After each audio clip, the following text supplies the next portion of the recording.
The laughter followed Warren Rust Delaney like tumbleweeds across the dusty main street of Dust Hollow. 3 silver coins for a lockbox so rusted it looked like it had been buried with the dead. That's what they called foolishness. His brother Seth's voice still echoed in his ears. "Rust! You'd buy a broken saddle if it had enough dust on it." The townspeople had watched him carry that corroded metal box home, their whispers sharp as desert wind through canyon walls. But as Warren set the lockbox on his workshop table that evening, something stirred in his chest, not shame, but a quiet defiance that tasted like iron and possibility. What they saw as worthless, he would transform into wonder. Subscribe to witness how one man's folly becomes a town's salvation. The sun hung low over Dust Hollow like a dying ember, casting long shadows across the weathered planks of Warren Delaney's workshop. The rusted lockbox sat before him, its surface pocked with age and neglect, a testament to time's relentless march. Warren's calloused fingers traced the corroded edges, feeling the rough texture of metal that had surrendered to the elements decades ago. The laughter from the general store still rang in his ears, his brother Seth's voice loudest among them, cutting through the afternoon air like a whip crack. 3 silver coins for that piece of junk, Rust. You finally lost what little sense the good Lord gave you. The words had stung more than Warren cared to admit, settling deep in his chest like a splinter he couldn't dig out. The workshop around him told the story of a man who understood the language of wood and metal, who could coax beauty from the most stubborn materials. Hand-carved furniture lined the walls, chairs that would outlast their makers, tables smooth as river stones, cabinets with joints so precise they seemed to breathe with the wood's natural rhythm. Yet, for all his skill, Warren remained an outsider in his own town, the quiet brother who spoke more to his tools than to people.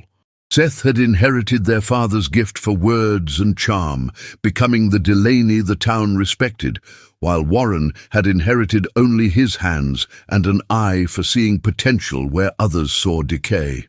The lockbox seemed to mock him now, its silence as heavy as the judgment he'd endured in the store.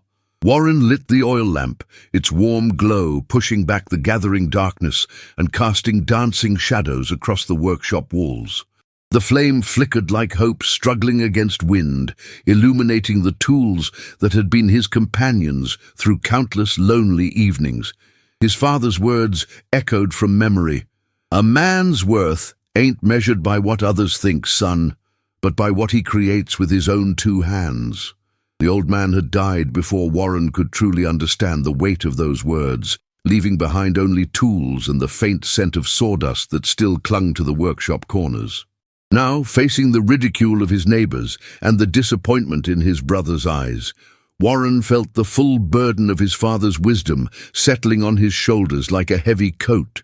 The lockbox's mechanism was seized solid, its keyhole filled with rust and debris that spoke of years abandoned in some forgotten corner. Warren selected a thin file from his tool rack, its metal surface worn smooth by countless hours of patient work. He began the delicate process of clearing the mechanism, each scrape of metal against metal a small act of rebellion against those who had written off both him and his purchase. The work was meditative, requiring the kind of patience that had always set him apart from other men, the ability to see beyond the surface, to imagine what could be rather than accepting what was. As rust flakes fell like red snow onto his workbench, Warren felt something shift inside him, a quiet determination that had nothing to do with proving others wrong, and everything to do with honoring the potential he sensed sleeping within the corroded metal. The first tumbler gave way, with a soft click that seemed to echo through the workshop like a whispered secret. Warren paused, his heart beating faster, as he realized he was closer to unlocking whatever mysteries the box contained. The townspeople had seen only rust and decay, but Warren had learned long ago that the most beautiful things often wore the ugliest disguises. His mother's wedding ring had been tarnished black when he'd found it in the ashes of their burned cabin, yet beneath the soot lay gold that still caught the light like captured sunshine. The lockbox might hold nothing more than dust and disappointment, but the act of opening it had already begun to transform something inside Warren, the part of him that had withered under years of being overlooked and undervalued. As the second tumbler yielded to his patient ministrations, Warren Delaney felt the weight of possibility settling around him like morning mist. And for the first time in years, the laughter of others seemed as distant as thunder from a storm that had already passed. The lockbox opened with a sigh that seemed to carry the breath of decades, releasing the scent of old leather and faded ink into the lamp-lit workshop. Warren's hands trembled slightly as he lifted the lid, revealing contents that made his heart skip like a stone across still water. Nestled within the rust-stained interior lay 3 leather-bound journals, their covers worn smooth by countless hands, and beneath them a collection of miniature tools unlike anything he had ever seen. The journals were filled with meticulous drawings and notes written in a careful hand. Blueprints for buildings, sketches of furniture, detailed plans for what appeared to be an entire town rendered in perfect miniature.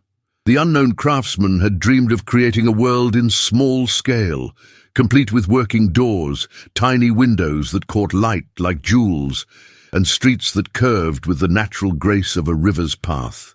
Warren lifted the first journal with the reverence of a man handling scripture, his eyes drinking in page after page of intricate designs. Here was a saloon with swinging doors no bigger than his thumb. There a church with a steeple that reached toward heaven in perfect proportion. The artist had captured not just the buildings, but the soul of frontier life. Horses that seemed ready to gallop despite being carved from wood. People frozen in moments of joy and sorrow, their faces no larger than pinheads, yet somehow expressing the full range of human emotion. Each drawing was accompanied by notes in the same careful script, explaining techniques for achieving impossible detail, methods for creating the illusion of life in objects small enough to hold in one's palm. Warren realized he was looking at the life's work of a master craftsman, someone who had poured their dreams into these pages with the same devotion a monk might bring to illuminating manuscripts. The miniature tools gleamed despite their age, each one crafted with the precision of a jeweler and the soul of an artist. There were chisels no thicker than needles, saws with teeth so fine they seemed to disappear in the lamplight, and measuring devices that could mark distances smaller than a grain of sand. Warren picked up a tiny plane, its wooden body worn smooth by use, and marveled at the weight of it in his palm, substantial enough to feel real, yet delicate enough to work on projects that existed at the very edge of possibility. These were not toys, but professional instruments, created by someone who understood that size had nothing to do with significance, that the smallest details often carried the greatest meaning. The tools seemed to hum with potential energy, as if they had been waiting all these years for hands skilled enough to wake them from their slumber. As Warren delved deeper into the journals, he discovered the story of their creator, a man named Ezekiel Thornton, who had lived in Dust Hollow 30 years earlier. Thornton had been the town's carpenter and dreamer, a man who saw beauty in the harsh landscape and sought to capture it in miniature form. His notes revealed a soul kindred to Warren's own, someone who found solace in creation and meaning in the patient transformation of raw materials into objects of wonder. Thornton had planned to build his miniature town as a gift for the children of Dust Hollow, a place where imagination could run free and dreams could take physical form. But the final entries in the journal spoke of illness and fading strength, of a project that would remain forever unfinished, locked away with the hope that someday another pair of hands might complete what he had begun. The weight of discovery settled on Warren's shoulders like a mantle passed down through generations. Here was not just a collection of tools and plans, but a legacy waiting to be claimed, a dream that had been sleeping in rust and darkness for 3 decades. The laughter of the townspeople seemed even more distant now, replaced by the whispered voice of a craftsman reaching across time to touch the heart of another. Warren understood with sudden clarity that his purchase of the lockbox had been no accident, no foolish impulse, but destiny disguising itself as chance. The 3 silver coins had not bought him a piece of junk, but a doorway into a world where the impossible became inevitable, where the mockery of small minds could be answered with the quiet eloquence of creation. Warren closed the journal and looked around his workshop with new eyes, seeing not just the familiar tools and half-finished projects, but the birthplace of something that would transform not only his own life, but the very soul of Dust Hollow. The rusted lockbox had given up its secrets, and in doing so had planted the seeds of a miracle that would grow in the patient soil of one man's determination to prove that dreams, no matter how small, could cast shadows large enough to change the world. The dawn light filtered through the gaps in Warren's workshop walls, like fingers reaching for something lost. He had not slept. The diaries lay open before him, their yellowed pages catching the amber glow of his oil lamp. Each entry was a window into a soul that had once dreamed as he dreamed now, of building something that would outlast the dust and disappointment of this harsh land.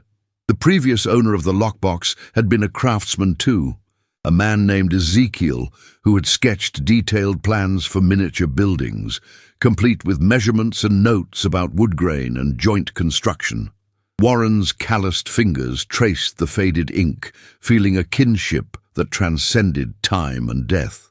The tools in the lockbox were unlike anything he had ever seen.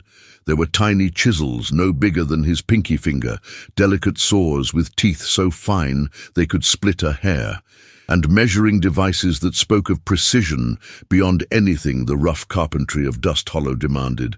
As Warren lifted each tool, he felt the weight of its purpose, the accumulated wisdom of hands that had shaped wood into dreams. The metal was cold against his palm, but it seemed to warm under his touch, as if recognizing a kindred spirit. He understood now why the lockbox had called to him from that dusty corner of the general store. It had been waiting for someone who could hear the whisper of its forgotten dreams. Outside, the town was beginning to stir. Warren could hear the distant lowing of cattle and the creak of wagon wheels on the hard-packed earth. But inside his workshop, time moved differently. He selected a piece of pine from his lumber pile, a scrap he had been saving for no particular reason, and began to work. The tiny chisel felt strange in his large hands at first, but gradually his fingers found their rhythm. He was not building a birdhouse or a fence post now. He was crafting the first building of a world that existed only in his imagination and in the faded sketches of a dead man's journal. The miniature saloon began to take shape under his patient hands. Each board was cut to perfect scale, each joint fitted with a precision that would have made the finest furniture makers in Austin weep with envy. Warren worked with the focused intensity of a man possessed, his world narrowing to the space between his fingers and the wood. The mockery of his family seemed distant now, their laughter fading like echoes in a canyon. This was his answer to their ridicule, not words, but creation itself, the transformation of raw material into something that had never existed before. As the sun climbed higher, sweat beaded on Warren's forehead despite the cool morning air. His back ached from hunching over his work, but he could not stop. The miniature saloon was nearly complete, its tiny doors perfectly hinged, its windows fitted with glass so thin it was almost transparent. He had even carved miniature bottles for the bar, each one no bigger than a grain of rice, but perfect in its proportions. The building seemed to pulse with life, as if at any moment tiny cowboys might push through its doors and belly up to its bar. The sound of approaching footsteps made Warren look up from his work. Through the gap in his workshop door, he could see Seth walking across the yard, his face set in the familiar expression of barely contained irritation. Warren quickly covered his work with a canvas tarp, his heart hammering against his ribs like a trapped bird. He was not ready to share this dream yet, not ready to watch it wither under the harsh light of his brother's practical skepticism. Some things needed to grow in darkness before they could face the sun, and Warren's miniature world was still too fragile, too new to survive the storm of ridicule that would surely come. Seth's boots echoed against the wooden floor of the workshop like the measured steps of a judge approaching the bench.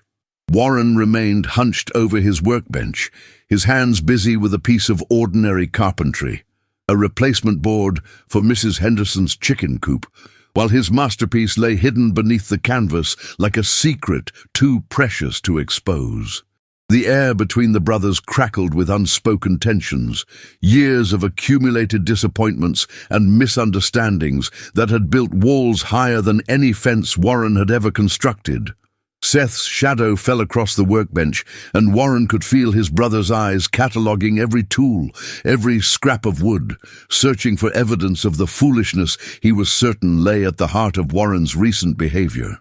"You've been holed up in here for 3 days, Seth said, his voice carrying the weight of exasperation and something deeper, a concern that he would never admit aloud. "Folks are starting to talk. They're saying you've finally lost what little sense the good Lord gave you." Warren's hands never paused in their work, the plane sliding smoothly across the pine board, each stroke removing a perfect curl of wood that fell to the floor like a golden tear. He had learned long ago that silence was often the best response to Seth's provocations, that words only gave his brother more ammunition for his relentless campaign to drag Warren back into the narrow confines of what Dust Hollow considered acceptable behavior. The canvas tarp seemed to glow in Warren's peripheral vision, as if the miniature world beneath it was generating its own light. He could almost hear the tiny saloon calling to him, begging to be completed, to be joined by the church and the general store and the dozen other buildings that existed now only in Ezekiel's sketches and Warren's imagination. But Seth's presence was like a cold wind that threatened to extinguish the fragile flame of creativity that had been burning in Warren's chest for 3 sleepless days. The younger brother moved restlessly around the workshop, his boots stirring up dust motes that danced in the morning light like spirits of all the dreams that had died in this place. "That lockbox," Seth continued, his voice taking on the tone he used when discussing a horse that had gone lame or a well that had run dry. "What did you really find in there? Because I know it wasn't money, and it sure as hell wasn't anything worth the embarrassment you've brought on this family." Warren's jaw tightened, but he forced his hands to maintain their steady rhythm. The truth was too large and too fragile to share, too beautiful and too impossible to survive the harsh light of Seth's practical mind. How could he explain that he had found not treasure, but something far more valuable, a purpose that made his hands steady and his heart sing with the joy of creation? The workshop fell silent, except for the whisper of the plane against wood and the distant sound of wind moving through the mesquite trees. Seth stood motionless for a long moment, and Warren could feel his brother's frustration building like pressure in a steam engine. Finally, Seth turned toward the door, his shoulders set in the rigid line of a man who had given up trying to understand something that defied all logic. "When you're ready to come back to the real world," he said, his voice heavy with disappointment, "there's work to be done, real work. The kind that puts food on the table and keeps a roof over our heads." The door slammed behind him with a finality that seemed to shake the very foundations of the workshop. Warren waited until the sound of Seth's footsteps had faded completely before pulling away the canvas tarp. The miniature saloon sat on his workbench like a jewel in a setting of wood shavings and sawdust, its tiny windows catching the light and throwing it back in miniature rainbows. He picked up one of Ezekiel's delicate chisels and began work on the church, his hands moving with the confidence of a man who had finally found his calling. Outside, Dust Hollow continued its slow dance with survival and disappointment. But inside the workshop, a new world was being born, one perfect miniature building at a time, each one a defiant answer to those who believed that dreams were luxuries that practical men could not afford. 2 weeks had passed since Warren's last conversation with Seth, 2 weeks of dawn-to-dusk labor that had transformed his workshop into something that resembled a cathedral more than a carpenter's shed. The miniature town now sprawled across 3 workbenches, a perfect replica of what Dust Hollow might have been if dreams had been given the same weight as practicality. Each building was a masterpiece of precision and imagination. The church, with its tiny steeple that reached toward heaven. The general store with shelves no bigger than matchsticks, but stocked with goods carved from wood and painted with colors that seemed to glow with their own inner light. Warren had even created miniature people, each figure no taller than his thumb, but carved with such detail that they seemed to possess souls of their own. The transformation in Warren himself was as dramatic as the world he had created. The haunted look that had shadowed his eyes for years had been replaced by something that could only be called peace. His hands, once restless and uncertain, now moved with the confidence of a master craftsman who had finally found his true medium. He worked by lamplight when the sun failed him, his fingers guided by an instinct that seemed to come from somewhere deeper than conscious thought. The mockery of his family and neighbors had faded to a distant whisper, drowned out by the symphony of creation that filled his workshop from floor to rafters. On this particular morning, as Warren put the finishing touches on a miniature schoolhouse complete with tiny desks and a chalkboard no bigger than a postage stamp, he heard the sound of multiple footsteps approaching his workshop. Through the gap in the door, he could see a small crowd gathering. Seth, of course, but also Mayor Hutchins, Doc Morrison, and several other prominent citizens of Dust Hollow. Their faces wore expressions of curiosity, mixed with the kind of skeptical amusement that adults reserve for children's games. Warren's heart began to race, but not with fear, with the strange excitement of a man who was about to reveal a secret that would change everything. Darla Quinn stood at the edge of the group, her notebook clutched in her hands and her eyes bright with the hunger of a journalist who sensed a story worth telling. She had been asking questions around town about Warren's mysterious behavior, and the answers she had received had only deepened her curiosity. The Lockbox purchase had become legend in Dust Hollow, growing in the telling until some claimed Warren had paid a fortune for a box full of fool's gold, while others insisted he had found a treasure map that would lead him to riches beyond imagination. But Darla had a reporter's instinct for truth, and she suspected that the real story was far more interesting than any of the rumors that swirled through the dusty streets of their small town. Seth stepped forward, his face set in the grim expression of a man who was about to end a charade that had gone on far too long. "Warren!" he called out, his voice carrying the authority of an older brother who had run out of patience. "It's time to stop this foolishness. These good people have come to see what you've been hiding in there, and by God you're going to show them." Warren looked at the faces gathered outside his workshop, some curious, some mocking, all of them certain that they were about to witness the final confirmation of his descent into madness. But as he looked at his miniature world, perfect in every detail and glowing with the love he had poured into every tiny board and nail, Warren felt something he had never experienced before, the absolute certainty that he was about to change their lives forever. He walked to the door of his workshop and threw it open wide, stepping aside so that the morning light could flood in and illuminate the miracle he had spent 2 weeks creating. The silence that followed was so complete that Warren could hear the beating of his own heart, could hear the whisper of wind through the mesquite trees, could hear the very breath of God moving across the face of his miniature world. And then, one by one, the people of Dust Hollow stepped forward into the workshop, their eyes wide with wonder, their mouths open in amazement, their hearts suddenly filled with the impossible possibility that dreams, no matter how small, could indeed change the world.